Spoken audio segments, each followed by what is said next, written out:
après ce beau choral, merci Takako, qui s'intitule Le Seigneur Christ est le seul Dieu, choral allemand de Bach, j'invite Fanny, qui sera secondée par son petit frère, s'il n'est pas trop timide. Non, elle sera secondée par l'Esprit Saint. Je l'invite à allumer les 2 bougies de la bande. Et puis c'est moi qui va la faire.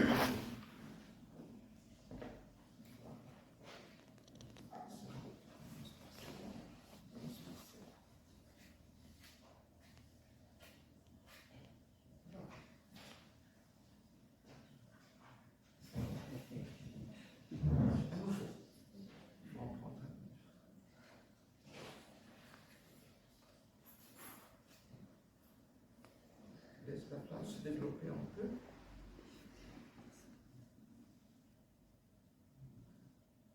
Sans te bouger les doigts. Non, tu souffles. Excellent. Merci.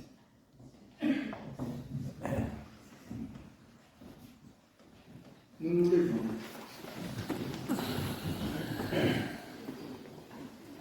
La grâce et la paix vous sont données de la part de Dieu qui est, qui était et qui vient, et de Jésus-Christ, le témoin fidèle, le ressuscité. Et nous demeurons debout en chantant « Seigneur, que tous s'unissent ».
Louons le Seigneur.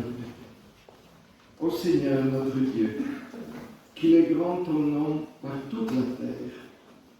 Jusqu'aux cieux, ta splendeur est chantée par la bouche des enfants, des tout petits. À voir le ciel, ouvrage de tes doigts, la lune et les étoiles que tu fixes. Qu'est-ce que l'homme pour que tu penses à lui, le fils d'un homme, que tu en prennes souci. Tu l'as voulu un peu moindre qu'un Dieu, le couronnant de grâce et d'honneur. Tu l'établis sur les œuvres de tes mains. Tu mets toutes choses à ses pieds, les troupeaux des bœufs et des brebis, et même les bêtes sauvages, les oiseaux du ciel et les poissons de la mer, tout ce qui va son chemin dans les eaux. Ô Seigneur, notre Dieu, qu'il est grand ton nom par toute la terre. Ainsi nous invite à prier le psalmiste. Et nous prions par les mots et par le chant. Le psautier est une partition, il y a encore des signes qui indiquent comment chanter. Dans la version de la Bible juive, nous ne savons plus les interpréter.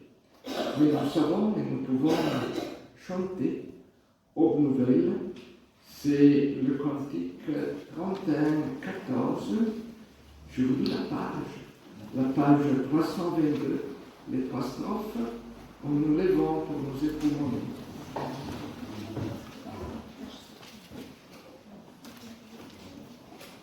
Page 322, Aube Nouvelle, 31-14, dans la numérotation Alléluia.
dit dans notre petite liturgie grassoise, parole d'alliance. Il y a des alliances politiques, par exemple, et d'autres genres. Mais dans l'esprit de la Bible, et dans la Bible tout court, l'alliance, ce n'est pas deux groupes ou plusieurs qui se mettent d'accord. L'alliance est une sorte d'alliage. Alliance, alliage. C'est indissoluble et se permet de renforcer le moins fort par le plus fort. Vous avez deviné qui est le moins fort? L'homme, les femmes avec, et l'homme avec les femmes. Et qui est le plus fort? Le Seigneur, Dieu. Voici en métal inoxydable, voici en métal très résistant, qui ne rouille pas, qui défie les temps. La parole d'alliance, ce matin, nous la retrouvons dans l'Évangile selon Matthieu, au chapitre 5, 2 mots du Seigneur. Jésus qui nous disent « C'est vous qui êtes le sel de la terre, mais si le sel perd son goût, comment pourrait-on le rendre à nouveau salé? Il ne sert plus à rien. On ne peut que le jeter dehors et les gens marchent dessus. C'est vous qui êtes la lumière du monde. Une ville construite sur une colline ne peut pas être cachée. N'est-ce pas? La grâce. C'est une grâce.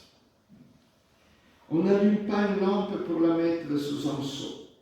Au contraire, on la place sur son support, d'où elle éclaire tous ceux qui sont dans la maison. C'est ainsi que votre lumière doit briller devant les hommes, afin qu'ils voient le bien que vous faites et qu'ils louent votre Père qui est dans les cieux. Nous chantons « Toi qui es lumière ».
Assurés de l'amour de Dieu en Jésus-Christ, reconnaissons notre péché. Nous le reconnaissons à travers les mots du roi David, le psaume 51. Ce sont des mots qui pourraient dater du premier millénaire avant Jésus-Christ. C'est étonnant. Les mêmes mots prononcés il y a presque 3 millénaires, un endroit très différent du nôtre, peuvent être non. Pitié pour moi, mon Dieu, dans ton amour, selon ta grande miséricorde, efface mon péché. Lave-moi tout entier de ma faute. Oui, je connais mon péché. Ma faute est toujours devant moi. Contre toi et toi seul, j'ai péché. Ce qui est mal à tes yeux, je l'ai fait. Mais tu veux au fond de moi la vérité. Dans le secret, tu m'apprends la sagesse. Purifie-moi et je serai pur. Détourne ta face de mes fautes, enlève tous mes péchés. Crée en moi un cœur pur, ô mon Dieu. Renouvelle et raffermis mon esprit. Ne me chasse pas loin de ta face, ne me réponds pas ton Saint-Esprit. Rends-moi la joie d'être sauvé. Rends-moi la joie d'être sauvé. Seigneur, ouvre mes lèvres et ma bouche annoncera ta louange. En demeurant assis, nous chantons, Seigneur, accorde-moi tes mains.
Et maintenant, nous nous levons pour de bon. Avec le psaume 103, et avec la première lettre à Timothée de l'apôtre Paul, nous disons: Le Seigneur Dieu est tendresse et pitié, patient et d'une immense bonté. Il ne fait pas constamment de reproches, il ne garde pas éternellement rancune. Il ne nous a pas punis comme nous l'aurions mérité. Il ne nous a pas fait payer le prix de nos fautes. Sa bonté pour ses fidèles monte aussi haut que le ciel au-dessus de la terre. La bonté du Seigneur demeurera à jamais. Et voici une parole certaine que nous pouvons accueillir. Jésus-Christ est venu dans le monde pour sauver les pécheurs.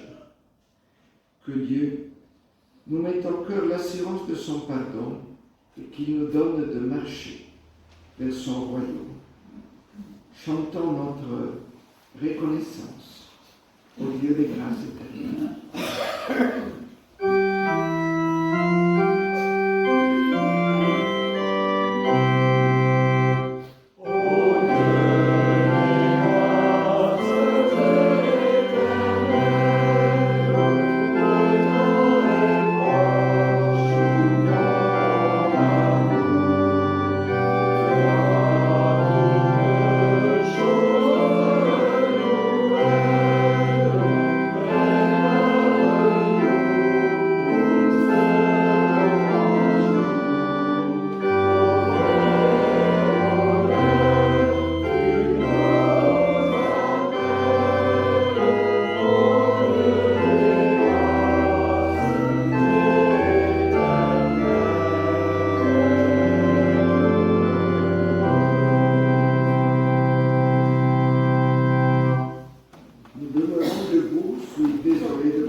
Ainsi veut la liturgie. C'est plus pratique pour moi, je suis toujours debout. Nous prions Dieu avant de lire les Écritures, afin qu'elles deviennent pour nous paroles de vie. Père, toi qui as parlé face à face avec Moïse, toi qui fis crier et pleurer les prophètes, toi qui as fait jaillir les psaumes de ton peuple, et murmurer la sagesse des prophètes. Dieu vivant, qui a mis le Magnificat dans la bouche de Marie et la confession du Christ dans celle de Pierre, toi qui as prononcé ta parole comme une parole humaine dans la vie de ton Fils, Père, par ton Saint-Esprit, rends ces paroles vivantes en cette heure, qu'elles deviennent pour nous ta parole.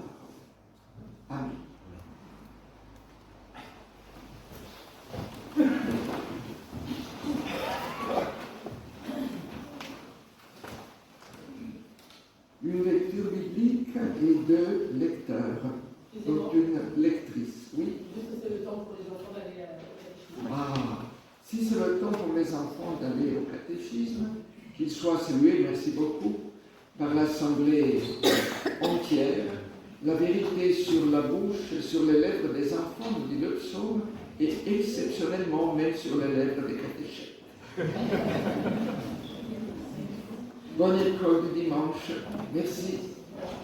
Et désolé pour l'oubli.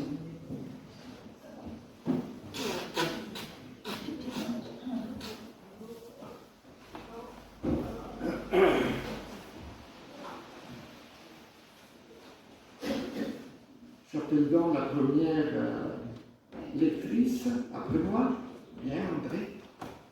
Nous partagerons le chapitre le plus long du Nouveau Testament, mais ne craignez rien. C'est 80 versets, mais on ne va pas les lire tous. Je commencerai par 2 versets, et ensuite André en lira quelques-uns de plus, mais pas tous.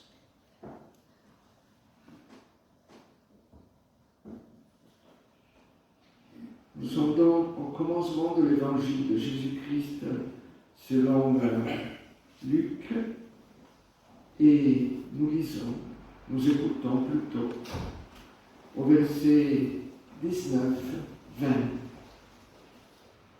L'ange répondit à Zacharie, « Je suis Gabriel, celui qui se tient devant Dieu. J'ai été envoyé pour te parler et t'annoncer cette bonne nouvelle. Eh bien, tu seras muet, tu ne pourras plus parler jusqu'au jour où cela se produira, parce que tu n'as pas cru mes paroles concernant la naissance de ton enfant. Tu m'as dit que tu étais trop vieux. Tu ne m'as pas écouté. Tu m'as dit que ta femme Élisabeth était trop vieille. Tu ne m'as pas écouté. Et pourtant, mes paroles s'accompliront en leur temps. »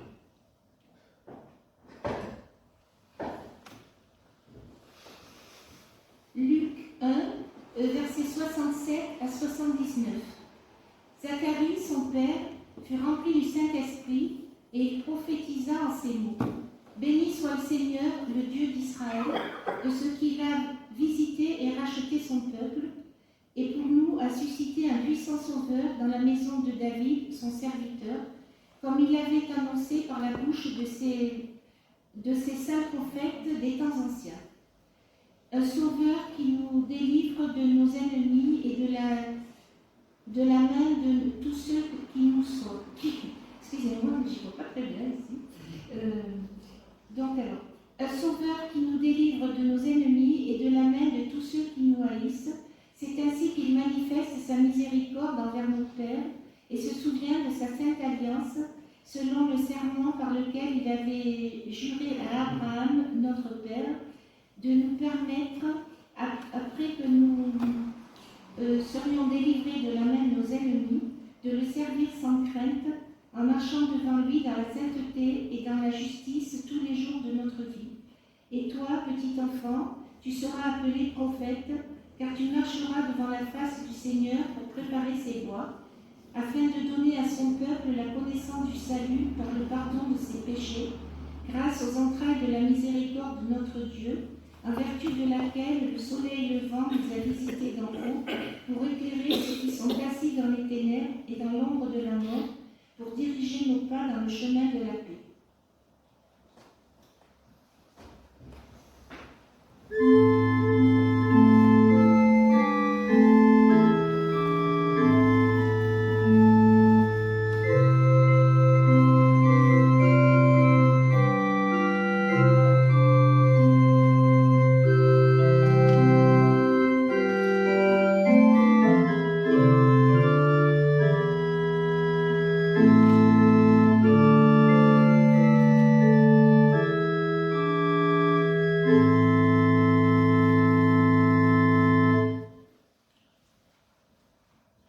Que le Seigneur bénisse l'écoute de sa parole.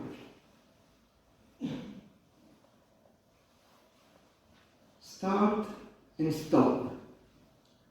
l'évangile de Luc commence par un faux départ.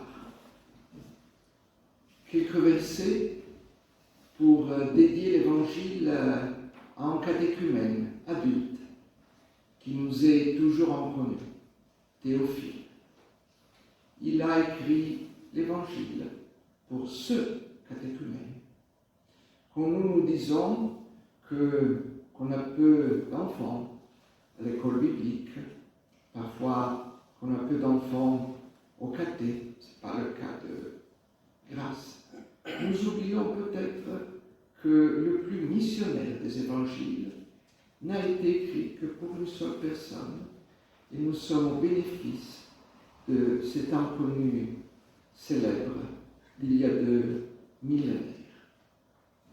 Le temps de dédier l'évangile, et voilà qu'un accident liturgique majeur se produit. Peut-être pas ce matin, je le souhaiterais en tout cas, mais dans le récit, dans la narration de Luc, oui. Qu'est-ce qui se passe? Zacharie était un homme chevronné, avec beaucoup d'expérience, un homme pieux, un homme dévoué, un homme précis, un homme ponctuel, et sa femme Élisabeth avec des piliers d'église, ou plutôt de synagogue. Il avait accepté d'une façon assez humble de participer à la liturgie du temple de Jérusalem, qui était une liturgie complexe et variée, car le temple de Jérusalem était aussi la Banque de France en version Israël. Il y avait les changeurs de monnaie. C'était aussi la bourse d'Israël. C'était un lieu de vente et d'achat de pigeons et d'autres animaux à sacrifier. Mais il y avait aussi des épices et des arômes. Des arômes, n'est-ce pas? L'olfactif est très important. Dans la Bible, au commencement du livre de la Genèse, une odeur agréable monta aux narines de Dieu. Ne me demandez pas trop de détails sur les narines de Dieu, mais c'est ça qui est écrit. Et donc on lui avait confié l'autel des parfums, l'encens, mais pas seulement l'encens, car dans le Proche-Orient, il y a toutes sortes d'arômes à brûler et à renifler. Il faisait partie du planning, comme il y a un planning du conseil presbytéral, comme il y a un planning du consistoire de la région, l'union nationale de notre Église, qui fait quoi, quand. On est bien content de remplir les trous en disant « Ah, ce vendredi, ça sera celui-là, celle-là ». Ce n'était pas la première fois, donc il n'avait pas d'anxiété particulière. Il procède avec sa liturgie. Le peuple attendait dehors, car il était interdit des parties les plus reculées du temple de Jérusalem. Il était là pour gérer une liturgie. Et voici qu'une liturgie vivante se présente à lui, sous forme d'un ange. Ce n'était pas marqué dans les instructions, et il n'était pas préparé à ça. En plus, l'ange, à la place de chanter la louange du Seigneur, s'adresse directement à lui. Zacharie était là pour le temple, l'ange était là pour Zacharie. Voici le bonheur, mais voici le problème. Nous avons une drôle de capacité de transformer en problème les bonheurs. Et Zacharie est notre prédécesseur attitré. L'ange lui fait une promesse, la naissance d'un enfant. Il avait arrêté d'espérer. Et lui, il est méfiant. Et nous sommes encore méfiants, car il y a toutes sortes de vendeurs de promesses dans le monde et même en Église. Donc il est réticent et il lui dit tout qu'on fait, non, c'est pas possible. la ménopause d'Élisabeth, le mot ménopause n'est pas dans la Bible, ma grande vieillesse, ainsi de suite. Il contredit l'ange, c'est pas souhaitable. Il stoppe l'ange et l'ange le stoppe. Il lui dit, et maintenant, tu ne parleras plus pour un temps.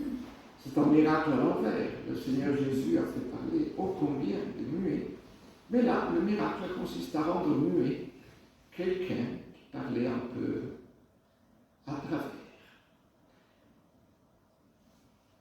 Et là, pour Zacharie commence une sorte de grossesse masculine, silencieuse, qui surprendrait les gynécologues. Pendant que l'enfant creuse sa place dans le ventre de sa femme, lui, il creuse le vide à travers le silence. La grossesse de Zacharie, une grossesse concave. La grossesse d'Élisabeth, une grossesse convexe, plus traditionnelle, va-t-on dire. Naturellement, l'entourage est surpris, la famille est surprise, mais qu'est-ce qui t'arrive? On aura consulté plein de médecins. Luc, selon la tradition, étant médecin, c'est le seul évangile où apparaît la phrase « Médecin, soigne-toi toi-même ». Voilà, c'est une sorte d'auto-ironie professionnelle qui a survécu à la génération de Luc. Mais il n'y a rien à faire. Au moment de nommer l'enfant, il demande une tablette, pas une tablette Google, il demande une bonne vieille tablette qui ne se décharge pas, sur laquelle il écrit « Son nom sera Jean ». Et tout le monde se merveille car il était muet, mais il avait conservé la capacité d'écrire. Et à ce moment-là, on passe du start and stop au stop and start. C'est-à-dire, il répartit Zacharie, il compense, il ne parle pas et il se lance dans un fleuve de paroles. C'est le cantique le plus long de tout le Nouveau Testament, plus long ce qu'on appelle le cantique de Marie, qui le précède, toujours le même chapitre, plus long du cantique d'Élisabeth, qui le précède également. D'habitude, justement, on l'appelle le cantique ou l'hymne de Zacharie. J'aurais envie de l'appeler le gospel de Zacharie, car c'est un gospel. Et ce qu'il dit, nous l'avons entendu sur les lèvres d'André. C'est-à-dire, il commence à parler et il ne s'arrête plus. Mais qu'est-ce qu'il dit, entre autres? Il réforme le culte. Il annonce, par son propre témoignage, une réforme liturgique qui n'a pas attendu, ne vous en déplaise, la réforme protestante. Parce que le culte précédent était un culte basé sur la loi de Dieu, sur les commandements de Dieu, sur les prescriptions de Dieu. Et ce culte qu'il annonce en justice et sainteté est basé sur l'expressivité et le témoignage de l'homme. Un culte autrement, on dirait.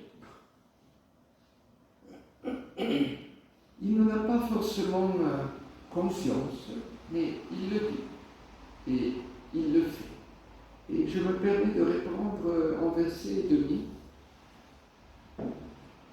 de la lecture d'André, si je trouve le passage.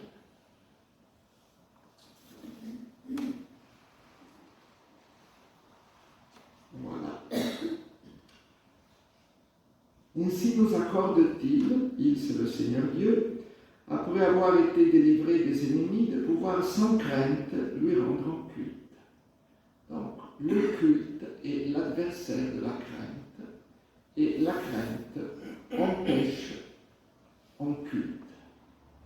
À l'époque, et pas seulement à l'époque, ont considéré parfois dans le Proche-Orient que Dieu, et même que les dieux, étaient le calque céleste des puissances totalitaires sur terre. Le calque céleste du roi, le calque céleste du patron, il fallait l'amadouer, il fallait le câliner, il fallait se soumettre, il fallait implorer sa grâce. Les temps n'ont pas beaucoup changé. Le mot César, qui on dit que les puissants de ce monde traditionnellement, est devenu entre-temps Kaiser, c'est le même mot, en Allemagne. Il est devenu Tsar, c'est l'actualité, en Russie, ainsi de suite. Mais la crainte et le culte n'ont rien à voir. Il y a la crainte de Dieu, vous pourriez me dire, c'est tout à fait vrai, mais c'est la crainte qui chasse toute autre crainte. Et c'est la crainte de celui, de celle, qui se trouve en présence d'un amour absolu, et absolument grand, qui n'est pas comme l'amour d'ici-bas, on va dire. Rendre un culte dans la sainteté et la justice. Dans la justice, ça veut dire que nous sommes justes selon le Seigneur si nous ne nous regardons pas par notre propre regard, mais par le regard de Dieu, qui nous voit tels que nous sommes, mais qui ne nous laisse pas tels que nous sommes, qui nous voit dans nos virtualités, comme diraient nos jeunes. Et la sainteté, ça veut dire, c'est pas dans l'acception canonique du terme, ça veut dire que la vie a une portée sacrée, que nos existences sont sacrées et sont consacrées, que si on croit qu'en ce moment on est dans le sacré, une fois sorti du temple, on est dans le profane, eh bien il se peut, au moins selon Zacharie, qu'on se trompe. Enfin, tout au long de nos jours, c'est une cassure du temps. Le temps réservé, le temps sacré, consacré, débouche sur la totalité des temps, le temps cosmique, ainsi que sur le temps global de nos vies. À vrai dire, ce n'est pas une réforme, même pas une réforme protestante, c'est une révolution. Et ensuite, Zacharie s'adresse à son enfant. Il personnalise. Je me dis que l'enfant n'a pas dû comprendre grand-chose de ce que son père, le taiseux, venait de lui dire. Et il prophétise. Car tout culte est aussi une prophétie qui va de l'avant. Ce n'est pas un pronostic, c'est vivre le futur à la lumière du présent.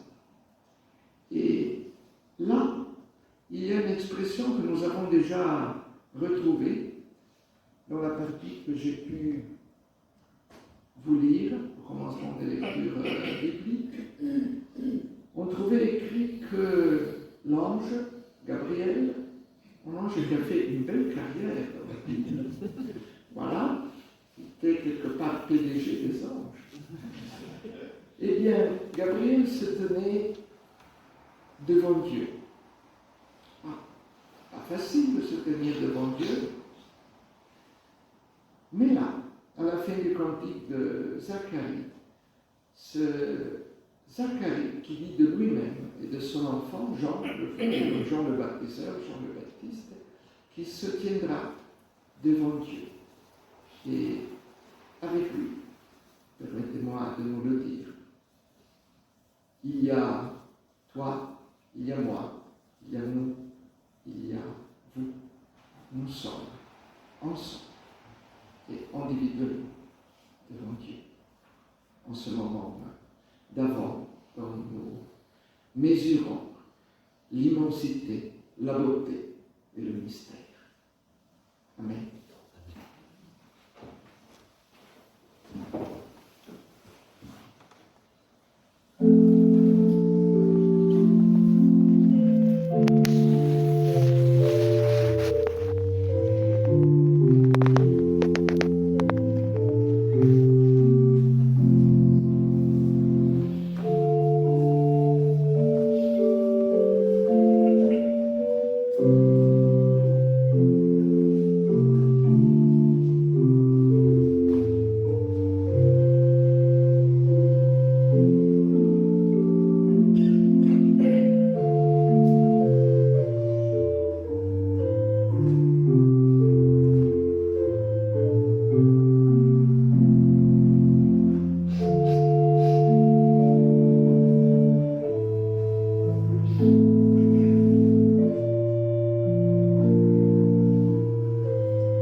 Levons-nous pour chanter.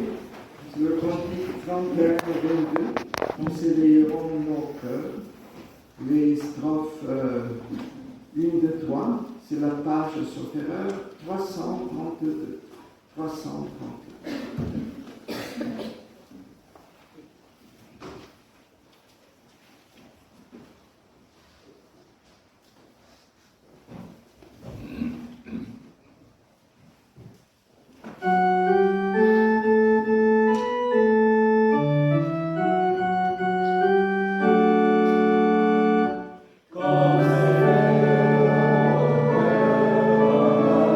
Comme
les pains d'épices, les sablés alsaciens qui viennent de nous arriver, et puis les céramiques que j'ai faites. Ensuite, mercredi à 18h30, il y aura la réunion de prière ici au temple. Et je ne sais pas si j'ai oublié quelque chose. Oui, le culte dimanche prochain, il est à 10h30, non pas à 10h, mais 10h30. Il reste des places. Il reste des places pour le repas. Donc, il sera suivi du repas, donc vous pouvez vous inscrire au prêtre Christian. Et ensuite, il y aura le concert ici l'après-midi à 15h. Il y a le CD ou pas? Le CD, oui, mardi. Mardi, donc à 19h30 au centre Argès et à Saint-Argès, et pour un repas, et ensuite on aura le CD à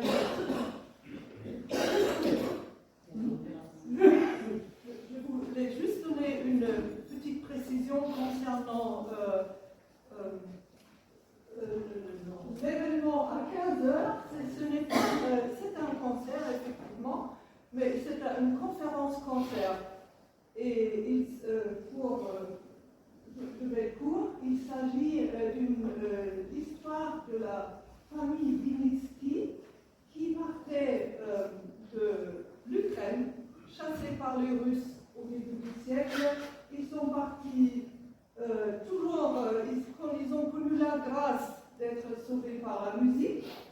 Ils passaient par Budapest où ils jouaient le klezmer. Ils passaient par Vienne, ils jouaient les valses. Ils passaient par Berlin, ils jouaient des polkas. Leur but était Paris. Ils s'installent à Paris. Ensuite, ils vont à Marseille, et là, ils étaient rattrapés par les nazis. Ils étaient bien cachés par des évangéliques, par l'église évangélique de Marseille, qui leur ont trouvé une magnifique cachette. Ils étaient trahis. La Gestapo arrive, qui voulait les emmener, et puis le père dit, je suis ici, je joue avec mes enfants, on fait de la musique. Alors, le commandant leur dit, mais qu'ils jouent. Bon, ils ont si bien joué, et d'ailleurs, Beethoven, Wagner, ils ont dit, bon, on vous laisse tranquille. Ils sont partis, et Maurice Vinitsky sera parmi avec nous. C'est le plus petit là, en 1944. À l'époque, il jouait le violoncelle. Il viendra dimanche prochain avec sa clarinette. C'est un merveilleux conteur et musicien. Il nous racontera magnifiquement bien son histoire. Et il y aura... voilà, c'est tout. Bon, évidemment, il y a... Ne vous sentez pas obligé d'acheter le livre. Il se vend super bien. Voilà. Et l'entrée est libre. Merci. C'est maintenant le moment des offrandes. Encore une annonce.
Pour l'offrande, nous nous rappelons la parole de Paul, que celui qui donne le face avec générosité.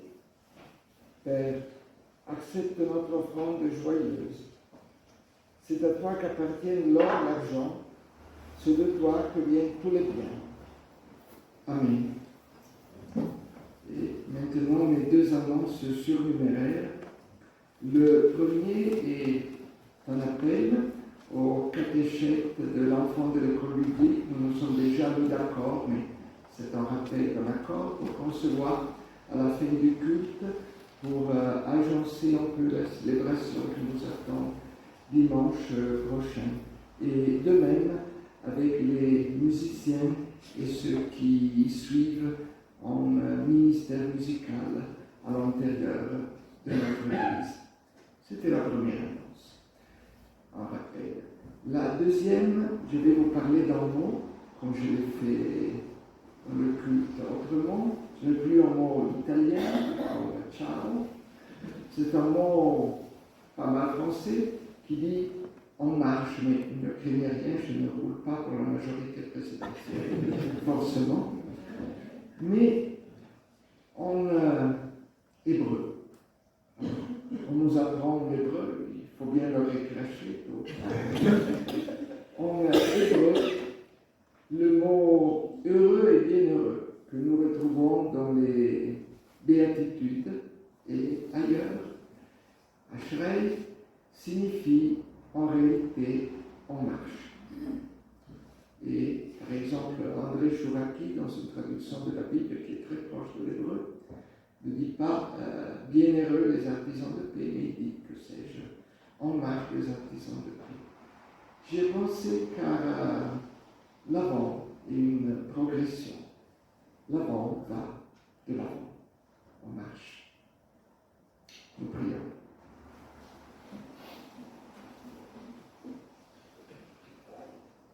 Nous voilà réunis dans la prière d'intercession.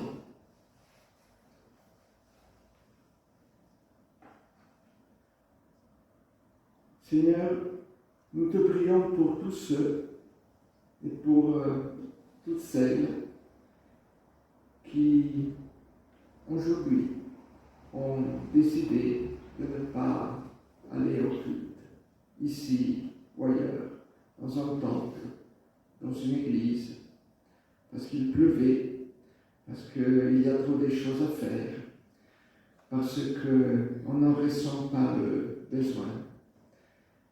Comme pour la grossesse, ou plutôt les grossesses d'Élisabeth et de Zacharie, il y a une église convexe et il y a une église en creux que nous oublions trop souvent. Les présents font écran aux absents. Il n'y a pas seulement les absents, il y a aussi ceux qui pourraient être là, mais qui ne savent même pas qu'ils pourraient être là. C'est pour cela que le Seigneur est venu sur terre annoncer son saint évangile. Cela fait partie de notre mission. Nous intercédons ce matin, Seigneur, pour tous ceux que nous oublions beaucoup trop facilement. Le contour de ce peuple de Dieu est aussi vaste que les frontières de la terre. Notre Père, nous nous levons pour le Notre Père. Notre Père, qui es aux cieux, que ton nom soit sanctifié, que ton règne vienne, que ta volonté soit faite sur la terre comme au ciel. Donne-nous aujourd'hui notre pain de ce jour. Pardonne-nous nos offenses, comme nous pardonnons aussi à ceux qui nous ont offensés. Ne nous soumets pas en tentation, mais délivre-nous du mal, car c'est à toi qu'appartiennent le règne, la puissance et la gloire, pour les siècles des siècles. Amen.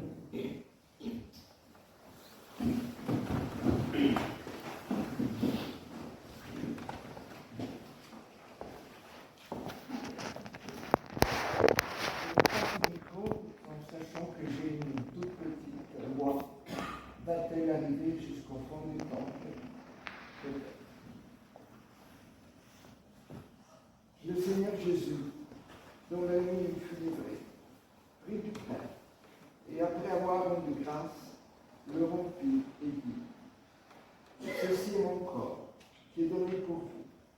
Faites ceci en mémoire de moi. De même, après avoir soupé, il prit la coupe et dit, cette coupe est la nouvelle alliance en mon sang. Faites ceci en mémoire de moi, toutes les fois que vous en boirez. Père, au moment de nous approcher de cette table, nous faisons mémoire des paroles et des gestes de Jésus-Christ, de sa mort, de sa résurrection, et nous attendons son retour. Il n'y a ici qu'un peu de pain et un peu de vin. Envoie sur nous ton Saint-Esprit pour que nous le recevions comme les signes dont notre foi a besoin pour discerner la présence de Jésus-Christ au cœur de notre vie. Nous sommes avides de posséder, de conquérir, de consommer.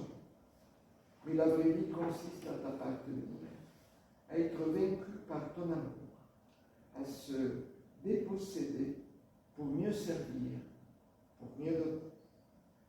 Par ce repas, fais-nous renaître à l'image de celui qui s'est donné, lui-même, pour nous. Et nous nous levons pour chanter.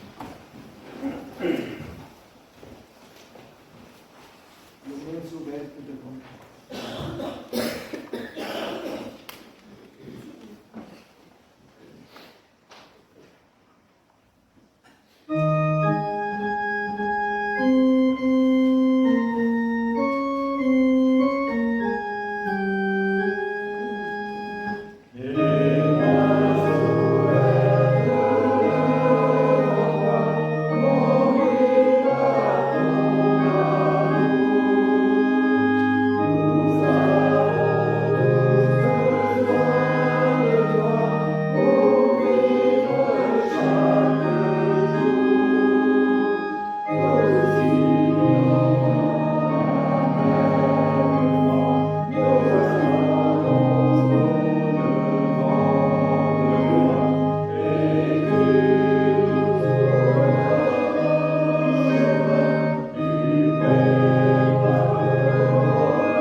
Voici, dit Jésus-Christ, je me tiens à la porte et je frappe.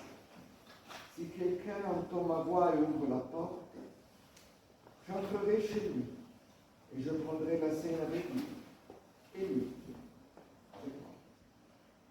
Nous sommes tous invités, que celles et ceux qui reconnaissent en Jésus-Christ le Seigneur et désirent partager son repas forment un cercle